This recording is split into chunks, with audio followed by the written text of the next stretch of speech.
Poynting and calling method.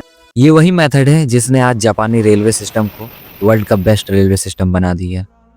तो Japan ने इस मेथड को 1913 में पहली बार सीसा कानको नाम से इंट्रोड्यूस किया था और ये मेथड इतना कारगर रहा कि जिससे गलतियाँ 85% और दुर्घटनाएं 30% तक कम हुई। लेकिन आज मैं पॉइंटिंग एंड कॉलिंग मेथड को तुम्हारी प्रैक्टिकल लाइफ में कैसे इम्प्लीमेंट करना है ये बताने वाला हूँ, तो वीडियो के एंड तक बने रहना। तो हमारे इस सीरीज की चौथी वीडियो और चौथा चैप्टर आ चुका है। पिछली वीडियो में हमने उन चारों मॉडल्स के बारे में जाना जिससे तुम अपने ब्रेन को हैक कर सको। तो प्लेलिस्ट चैनल पे है, सारी वीडियोस जरूर देख लेना। लेकिन पॉइंटिंग एंड कॉलिंग मेथड को जानने से पहले तुम्हें ये समझना होगा कि तुम्हारा ब्रेन किस तरह से वर्क करता है, जिसे मैं एक छोटी सी स्टोरी के जरिए बताने वाला हूँ। Let's go. क्या तुम इमेजिन कर सकते हो कि सिर्फ किसी को देखने भर से तुम उसके मौत की प्रिडिक्शन कर सको? एक पैरामेडिक महिला जो किसी फैमिली पार्टी में गई थी, जहां उसने अपने ससुर को देखते ही कहा, आप ठीक नहीं दिख रहे हैं, अभी के अभी हॉस्पिटल चलिए।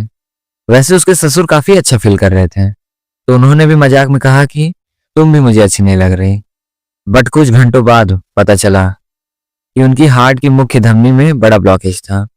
अगर टाइम पे हॉस्पिटल नहीं पहुंचते तो उनकी जान भी जा सकती थी। उस महिला के पास कोई सुपर पावर नहीं था, बल्कि बरसों की प्रैक्टिस से उसके सबकॉन्शियस माइंड ने उन सिग्नल को पहचान लिया जो एक आम इंसान नहीं देख सकता।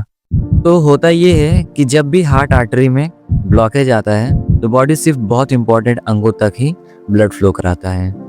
इसी वजह से स्किन के आसपास वाले एरिया तक ब्लड ठीक से नहीं पहुंचता, जिससे चेहरे की रंगत में फर्क आ जाता है। बट वो महिला एग्जैक्ट ये नहीं बता सकती कि किस बात से उसे फर्क लगा, लेकिन ये जरूर पता था कि कुछ ना कुछ गलत है। तो अब समझते हैं ऐसा होता क्यों है। क्योंकि ह्यूमन ब्रेन एक प्रेडिक्शन करने वाली मशीन है। ये लगातार हमारे आसपास होने वाली गतिविधि को गौर करता है और एनालाइज करता रहता है। और जब कोई आदत पुरानी हो जाती है तो दिमाग ध्यान देना छोड़ देता है। जैसे कार या बाइक चलाते वक्त तुम्हें सोचना नहीं पड़ता कि कब गियर बदलना है। पर ये ऑटो पायलट मोड तब खतरनाक होता है जब तुम बिना सोचे समझे जंक फूड खा लेते हो या घंटों तक रील्स देखते रहते हो।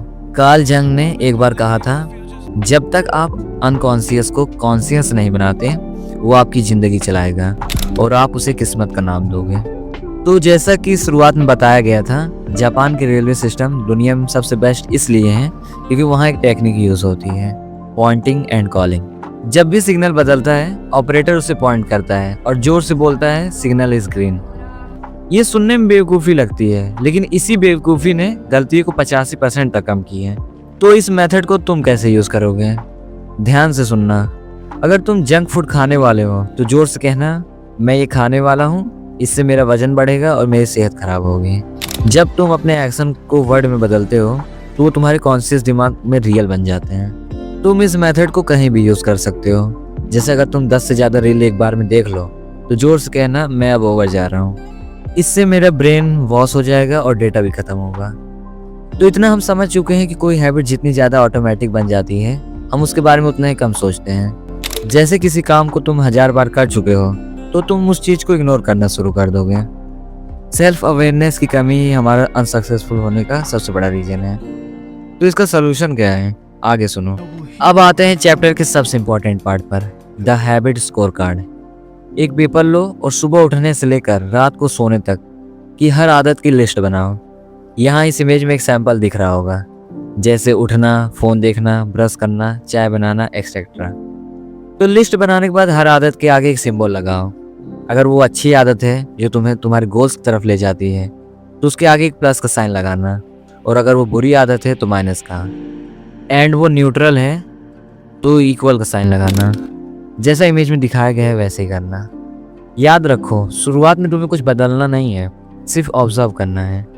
बदलाव की शुरुआत हमेशा अवेयरनेस से होती है। अब तुम्हारे मन में ये सवाल आ रहा होगा कि किसी आदत को अच्छा या बुरा कैसे माने। तो ये तुम्हारी सिचुएशन और गोल्स पर निर्भर करता है। जो इंसान वजन घटाने की कोशिश कर रहा है, अगर वो हर सुबह बटर ब्रेड या ऑयली चीज खा रहा है तो उसके लिए ये बुरी आदत होगी। वहीं दूसरी ओर कोई इंसान वजन बढ़ाने की कोशिश कर रहा है तो उसके लिए ये अच्छी आदत होगी। सब कुछ इस बात पर निर्भर है कि तुम किस दिशा में जाना चाहते हो। अगर तुम्हें अभी भी ये डिसाइड करने में मुश्किल हो रही है कि किस खास आदत को रेटिंग कैसे दूं, तो खुद से बस ये सवाल पूछना क्या ये बिहेवियर मुझे वैसा इंसान बनाने में मदद करेगा जैसा मैं बनना चाहता हूँ? क्या ये मेरी आइडियल पर्सनैलिटी के पक्ष में वोट देती है या विपक्ष में? अब तुम्हें खुद पता चल जाएगा कि कौन सी आदत सही है और कौन सी गलत। तो आज का होमवर्क ये है कि अपना हैबिट स्कोर कार्ड बना और कमेंट्स में बताना कि तुम्हारी वो कौन सी आदत है जो तुम ऑटो पायलट पे कर रहे हो। अगली वीडियो में हम बात करेंगे चैप्टर 5 की, जिसमें हम नई आदत को शुरू करने के सबसे बेस्ट तरीके को सीखेंगे। सब्सक्राइब कर लो ताकि आने वाली वो वीडियो मिस ना हो जाए जो खास तौर पर तुम्हारे लिए ही बनी है। राधे राधे।